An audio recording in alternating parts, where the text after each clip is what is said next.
I was aiding assistance. One little girl was just covered in blood, head to toe. Like, I thought she was injured. I asked her what was wrong, and she said she's okay. She was hysterical, saying that they shot her best friend, that they killed her best friend, and she's not breathing, and that she was trying to call the cops. And I asked the little girl the name, and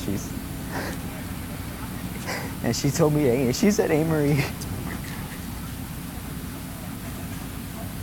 El día comenzó como cualquier otro en Uvalde, con el ajetreo cotidiano de un pueblo humilde y de su mayoría latina cerca de la frontera de los Estados Unidos con México.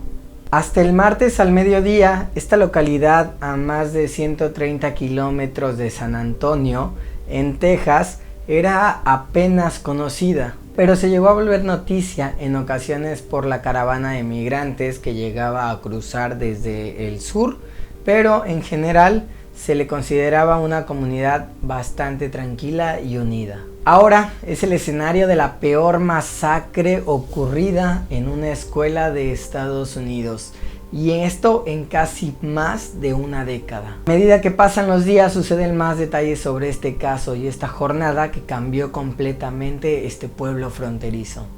El día que comenzó como una mañana soleada terminó con una verdadera noche de tormento.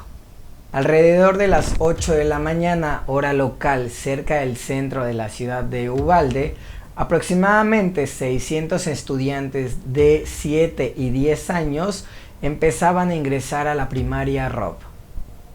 Los buses escolares se acercaban a la puerta mientras otros alumnos se iban despidiendo de sus padres en sus coches, algunos sin siquiera saber que no volverían a verse.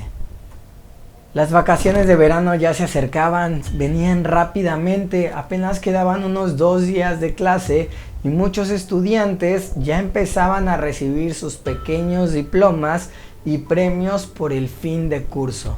En algún momento de esa mañana sonaron disparos al otro lado de la ciudad.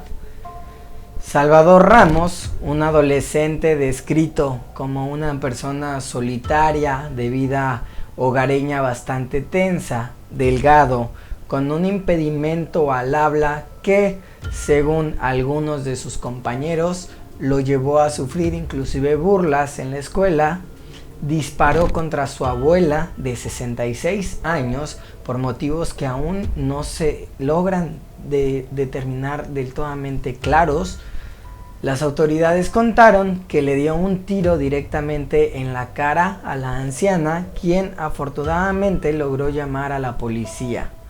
Según contó el miércoles el gobernador de Texas, Greg Abbott, poco antes de que Ramos llevara a cabo estos actos, le había comentado a una amiga suya alemana a través de la plataforma Facebook cuáles eran las intenciones y lo que pensaba ejecutar. Voy a dispararle a mi abuela, voy a disparar a una escuela primaria, y eso fue lo que según escribió este joven acorde con el gobernador. En un post de Twitter, un funcionario de la empresa Meta, que es quien está detrás de Facebook, insistió que estos mensajes de Ramos no habían sido de manera pública, sino que se habían enviado por mensaje privado a la otra persona media hora antes de que el ataque se suscitara. Se subió a una camioneta vieja de color oscuro. Él agarró rumbo a la escuela Robb sin que nadie todavía tuviera muy claro el porqué. Él empezó a conducir de forma errática por la ciudad hasta que finalmente terminó estrellando su carro contra una zanja muy cerca de la primaria.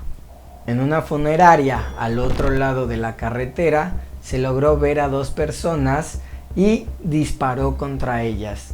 Eran las 11:28 de la mañana en ese momento. Después de eso saltó una valla hasta el aparcamiento de la escuela, se dirigió al lado oeste del centro educativo y disparó de nuevo.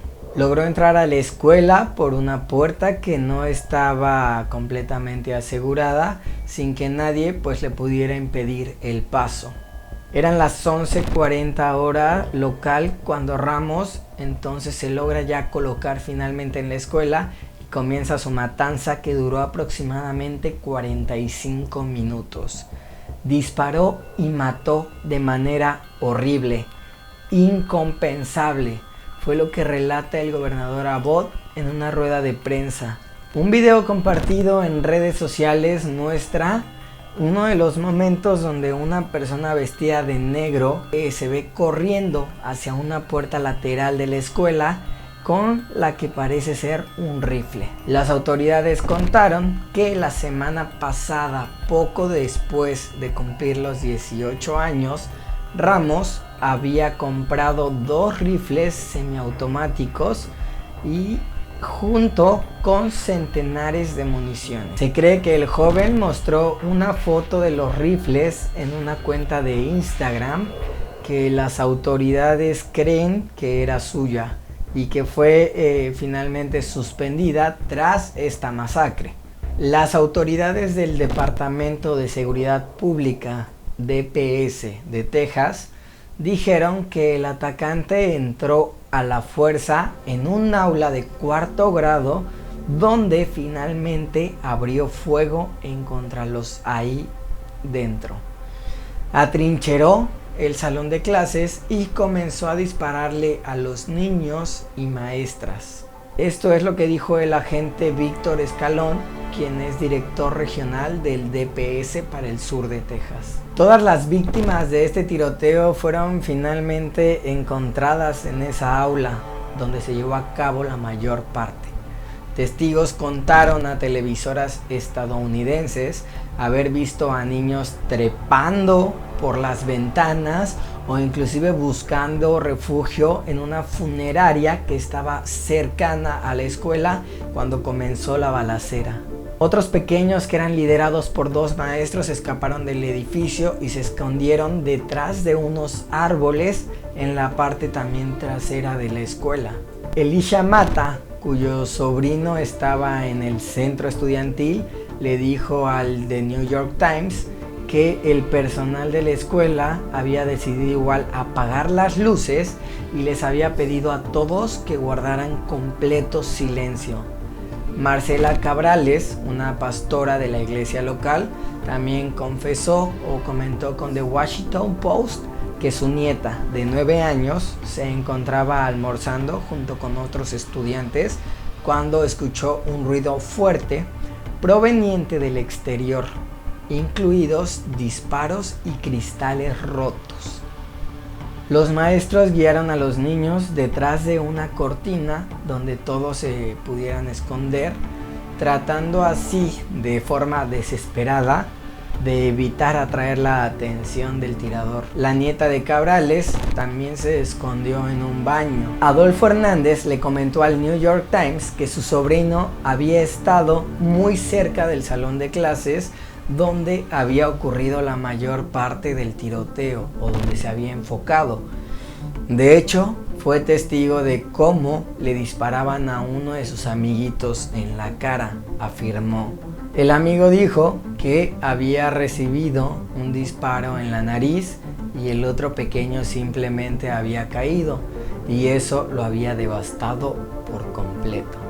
Mía Cerillo, de 11 años de edad, también contó que ella se encontraba viendo una película en su salón de clases cuando los maestros se enteraron que había un tirador activo en la escuela y que su profesora lo que había hecho era cerrar la puerta, pero el asesino ya estaba de frente a ella y disparó a través de la ventana, dándole al final directo y después disparando a todos los compañeros, por lo que ella lo que tuvo que hacer es agarrar sangre de una de sus compañeritas y untársela. Equipos tácticos de la patrulla fronteriza, de quien es la principal fuerza de seguridad en Uvalde por su cercanía con la frontera, fueron finalmente también llamados a la escena.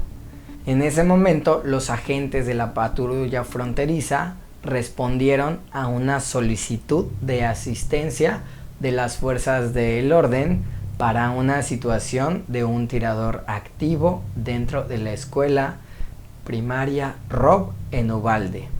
Fue lo que tuiteó Marsha Catron Espinosa, quien es portavoz del Departamento de Seguridad Nacional. Al ingresar al edificio, los agentes se enfrentaron finalmente a disparos de este sujeto, quien tenía pues atrincherado todo, fue lo que agregó. Espinosa también relató que estos agentes se pusieron entre el tirador y los niños para poder desviar la atención del atacante de las posibles víctimas y finalmente lograr salvar la mayor cantidad de vidas posibles de los pequeños. Travis Considine, portavoz del DPS, también informó que 2 agentes habían resultado heridos, uno de ellos en la cabeza, aunque sin peligro para su vida. Diversos medios estadounidenses afirmaron que Ramos había recibido un disparo en la cabeza y más tarde se encontraron en la escuela 7 cargadores de municiones de 30 rondas. Los niños lograron ser llevados de manera urgente a un centro comunitario local a más de 1 kilómetro de distancia. Y varios testigos contaron haber visto a varios maestros y niños salir llorando o heridos de tan desagradable y trágica escena. Pudieron ver a una niña llena de sangre y mientras los padres gritaban, y era una escena completamente fea, de acuerdo a lo que comentó Derek Sotelo con el Washington Post, quien es un residente que dirige a un taller local de reparación de automóviles por ahí. Al tiroteo siguieron escenas frenéticas cuando los padres llegaron en búsqueda de noticias de sus hijos a la escuela y con la esperanza de que ellos se encuentren a salvo. Y periodistas en el lugar lograron descubrir los momentos de desgarro cuando algunos padres recibían la noticia de que sus hijos habían sido víctimas del tiroteo y ahora se encontraban muertos. Ángel Garza fue uno de ellos. Poco después del tiroteo, escribió en Facebook que estaba desesperado buscando noticias de su hija Amerie, de tan solo 10 añitos de edad. En una publicación más tarde informó de lo que había finalmente sucedido. Mi pequeño amor ahora está volando alto con los ángeles. Por favor, no des un segundo por sentado. Abraza a tu familia, diles que los amas. Fue lo que relató en su Facebook. Otros padres quedaron en la incertidumbre durante muchísimas horas. Se les pidió de favor que dieran muestras de ADN para poder ayudar a identificar a algunas de las víctimas. Jesse Rodríguez le dio al San Antonio Express que todavía estaba esperando la información acerca de su hija después de escuchar que podría haber sido llevada al hospital. Estaba esperando más información, nadie le devolvía la llamada, fue lo que él comentó. Más tarde, cuando la noche iba cayendo en Uvalde, la policía empezó a montar una guardia bajo la lluvia que estaba afuera de un centro comunitario donde varias de las familias se habían reunido para poder tener noticias acerca de sus seres queridos. A solo unas cuadras de distancia se estaba llevando a cabo una pequeña vigilia, según constataron periodistas que se encontraban ahí de la BBC. La voz de Carla Bowman se quebró cuando le contó al grupo el caso de una amiga de la familia cuya hija pequeña, una estudiante de la escuela, se encontraba entre todos esos desaparecidos. No saben si está en cirugía o es una de las muertas, pero saben que es una víctima de algún tipo porque está desaparecida. Fue lo que dijo Bowman llorando, agregando que simplemente no podía creerlo. Cheryl Johansen, residente de toda la vida en Uvalde, lloró en silencio durante la oración. Según cuenta esto el periodista de la BBC, Matt Murphy. No puedes comprender un mal como este, no importa dónde suceda, pero es más difícil cuando esto sucede en el lugar al que llamas tu hogar, fue lo que comentó el periodista.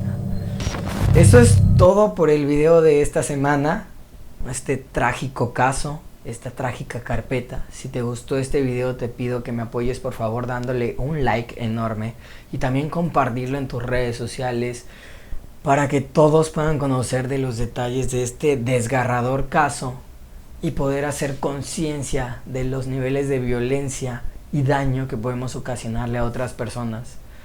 Varios medios culpan de este suceso a los videojuegos.